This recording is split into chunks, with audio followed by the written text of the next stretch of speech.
rapport aux structures de stockage. Parce qu'il y a beaucoup de structures qui interviennent dans ce secteur-là. Mais la bataille fondamentale, aussi bien au niveau de la zone des Niayes que dans la vallée dans la vallée du fleuve Sénégal, c'est le défi principal par rapport aux infrastructures de stockage. La deuxième question, c'est par rapport à la territorialisation des politiques publiques. Oui. Aujourd'hui, l'ADER ne suffit pas de crédibilité au niveau des institutions financières au niveau régional ou au niveau international.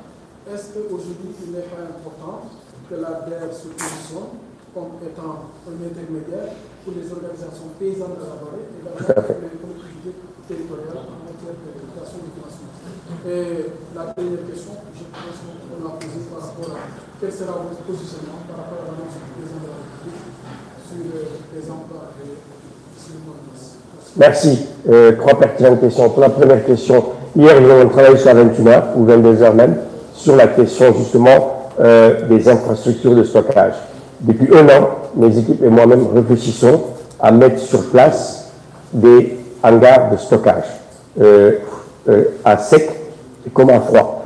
Et ce sont des investissements conséquents qui tournent autour de 500 000 euros, 300 millions de francs CFA par infrastructure, car nous voulons faire des hangars modernes qui répondent aux standards internationaux pour conserver toutes sortes de produits, que ce soit la noix de cajou, que ce soit l'arachide, que ce soit la mangue, que ce soit les oignons et la pomme de terre.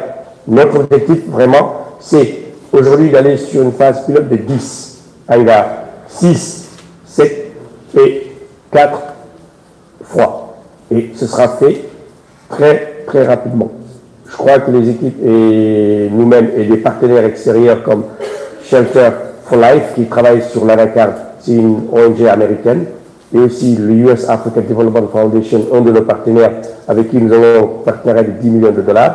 Nous allons bientôt créer 2 hangars de stockage de 1500 tonnes à Ziguinchor, 2 de 1500 tonnes à Kolda, 2 à Sédhiou, et peut-être 1 dans la région de Fatick vers Sokone, et nous allons en mettre 4 à 6 dans la zone des Niayes, entre Potou, notre Guidama, je pense Mboro éventuellement, et jusqu'à Guillet vers l'île à Morphile, où il y a beaucoup de pertes en termes de production horticole en oignons et pommes de terre actuellement.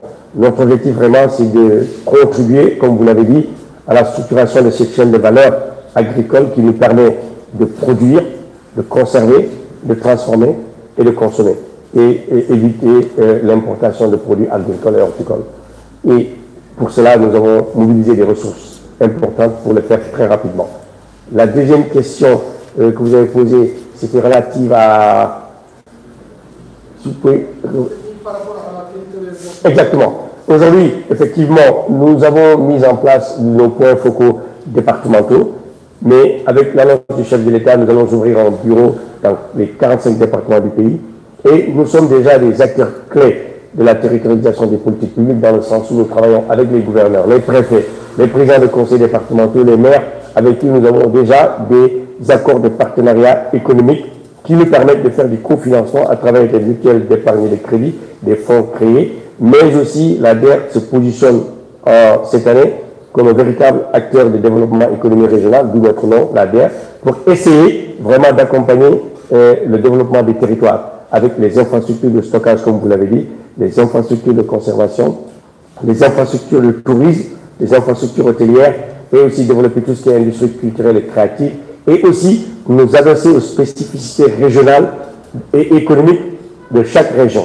La direction des études qui a à son sein des économistes, des docteurs et des statisticiens ont fait des études sur les potentialités économiques de chaque région à travers les lettres de politique sectorielle et en relation avec le PAP 2A et bien avant avec le plan Sénégal émergent, qui nous permet, d'identifier les potentialités économiques, agricoles, artisanales et tous les autres secteurs, tourisme, etc., de chaque région, et essayer de mettre en face des ressources financières qui permettront de développer l'entrepreneuriat et le secteur privé avec ces acteurs.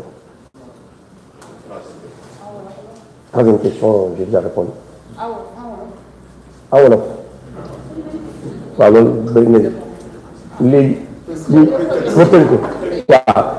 Léegi comme ni ñu ko laajtee